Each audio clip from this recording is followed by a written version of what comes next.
Olá, meus amigos, estamos aqui de volta, falando do estúdio dominado pelos meninos. Nós tínhamos que fazer o encerramento da sequência sobre saúde pública, mas essa foi uma semana com uma quantidade gigantesca de informações novas. Então a gente tem que dar uma pausa naquilo ali para comentar alguns assuntos. E esses assuntos, eles chamam a atenção porque, de novo, a discussão da ordem democrática se encontra na ordem do dia. E o episódio mais recente agora, eu não vou deixar de ser barrista, é a atuação da Defensoria Pública da União, que moveu uma ação judicial contra o Elon Musk por conta de violações a direitos humanos, pedindo R$ 1 bilhão de indenização. Bom, é sobre esse tema que a gente vai comentar hoje.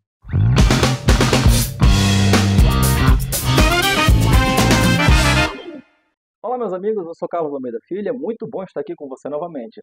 Se você está aqui acompanhando o canal pela primeira vez, já aproveita e já segue. Mas como assim? Já segue. Eu vou fazer que nem o Thiago Santinelli, aproveita. Já é bom, já segue.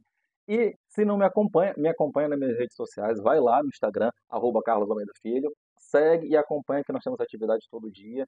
E é bom sempre estar trocando ideia com quem está me acompanhando. E muitas das atuações que eu tenho feito, às vezes decorre de provocações e de manifestações e instigações que acontecem por conta dessa interação nas redes. Então, por favor, fique à vontade. Deixo muito claro, a gente vai terminar a série sobre saúde pública, só que os eventos de agora não podem passar sob pena de perder o timing, então bora comentar sobre eles. E não é a propósito, e não é sem propósito que eu não vou deixar de comentar, por uma razão simples. Eu estou fazendo a segunda edição do Ocupações Irregulares Urbanas, que é um dos meus livros que fala sobre a temática de moradia, e a Tiran está me cobrando atualização. A primeira edição foi lançada pela Lumen Juris. Eu diria para você adquirir, mas já está esgotado, então eu vou providenciar para que acompanhe-se o quanto antes a entrega desse material. E na pesquisa bibliográfica nova que eu estou fazendo, eu me deparei com um livro que já tinha me recomendado, que é O Cidadão de Papel, do Gilberto de Menstein. E é um livro muito interessante, porque ele trata sobre uma série de depoimentos, ele bota diversos artigos que ele fez ao longo da carreira, mas tem uma linha central, e a descrição dele parece com a Amálgama, que é um personagem que eu discuto no Ocupações Irregulares. E um trecho me chamou a atenção, que foi o trecho do direito a ter direitos. Eu vou deixar a transcrição para que você possa acompanhar. E diz assim: cidadania, uma palavra usada com frequência, mas que poucos entendem o que significa. Quer dizer, em essência, a garantia por lei de viver, viver dignamente, me perdoe. É o direito de expressar as próprias ideias, de votar em quem quiser sem nenhum constrangimento, etc. O direito de ter direitos foi uma conquista árdua da humanidade. Muita gente deu a vida na luta por essa conquista. Na história não faltam exemplos de luta por liberdade e igualdade. Aí ele faz uma remissão histórica, eu estou pulando alguns trechos, evidentemente, e diz: no século XVIII, a Europa vivia ainda sob regime absolutista, no qual o rei tinha poderes ilimitados e tirânicos, legitimados pela crença de que o governante era o representante de Deus na Terra. Coube aos filósofos iluministas, como Rousseau e Voltaire, apontar os vícios desse regime e apregoar a importância da liberdade como direito natural do indivíduo. E aí segue as discussões sobre a situação. Isso não deixa de ser interessante, porque quando a primeira edição desse livro foi lançada, tá aqui, foi em 1993, e essa que eu estou vendo aqui é a edição atualizada até 2008, 2012. 2012. É, antes das crises que se iniciariam em 2013, onde a discussão da antipolítica acabou sendo gestada e nós chegamos onde nós estamos.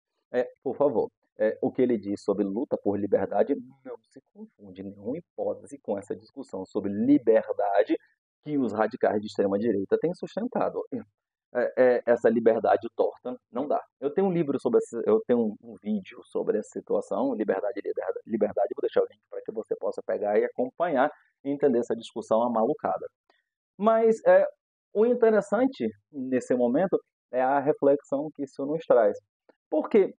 Porque continua havendo uma discussão sobre cidadania de forma tortuosa e os valores de cidadania, a importância sobre cidadania têm sido conspurcados, têm sido torcidos para interesses de grupos dos mais diversos. E o que acaba acontecendo É uma verdadeira anomia social. Veja-se só o triste evento que aconteceu recentemente da senhora que levou um morto para sacar dinheiro. Isso pode ser analisado por diversas esferas, mas eu achei interessante um comentário que eu recebi. E o comentário que eu recebi, eu vou fazer de novo a leitura para vocês, é um comentário bastante duro, bastante ácido e bastante polêmico, e eu vou colocar com vocês. É, abre aspas. Aquela conversa de que os homens são iguais era o argumento dos enciclopedistas para derrubarem o clero e a nobreza. Olha, basicamente o que diz aqui o Gilberto de Menstein. Como pode uma blasfema que arrastava um cadáver para ganhar 17 mil ser igual a quem tem uma visão cósmica sobre a existência? Eu vou pedir autorização depois para poder citar o nome da fonte, evidentemente, porque isso foi me mandado em privado, mas a frase é sensacional. Antes de tudo, a polêmica é porque houve muita discussão, e aqui está aqui o texto afirmando isso, e nós estamos no Estado Democrático de Direito, depois de um procedimento longo e histórico de evolução, para que nós podemos chegar no momento onde, no regime democrático, evidentemente, existe igualdade geral. Então, o direito de cada ser humano é exatamente igual. Um homem, o voto, e teve muita luta, e muito sangue, e muita morte para que se pudesse chegar nesse estado.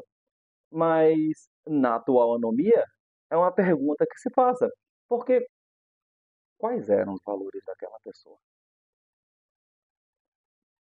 Há como se comparar uma pessoa que toma uma medida como aquela, ou quem pensa igual, com quem tem uma visão filosófica sobre qual é a grande relevância da dignidade, da cidadania e da própria vida em si? Essa é a questão. Só que o problema nosso no Estado democrático é que ele representa, obviamente, algumas falhas,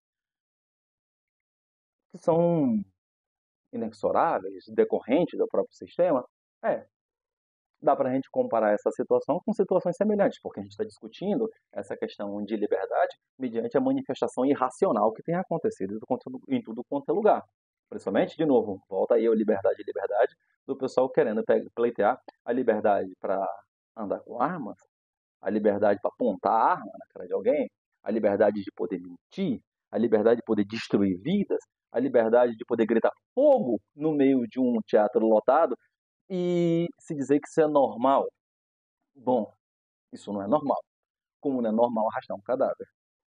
É, isso é interessante nos tempos de hoje, porque recentemente, na, no Congresso Nacional, aquele representante de uma parte da população, Von Hatten, estava pedindo ao vivo e a cores que os representantes das Forças Armadas ali presentes dessem um golpe. E a gente não está falando de passado, a gente está falando de hoje. E eu vi a manifestação do Marcelo Ramos, que hoje é o pré-candidato a prefeito pelo PT aqui no Amazonas, e ele disse, como um dos vídeos de estreia dele, eu vou deixar o link para que você possa acompanhar, que ele não quer saber do voto de quem apoia golpe. Nem ele, e eu acredito que nem ninguém. É exatamente isso. Porque quem apoia golpe está apoiando a subversão de uma ordem constitucional que implica em violação direta à própria cidadania. Então, uma pessoa que acha que golpe é correto, ela entende que o teu valor à vida é menor do que quem esteja próximo de quem esteja no controle do poder, o próprio tirano. Então, essa pessoa é tão blasfema quanto a pessoa que empurrou o cadáver, porque os valores são conspurcados da mesma maneira.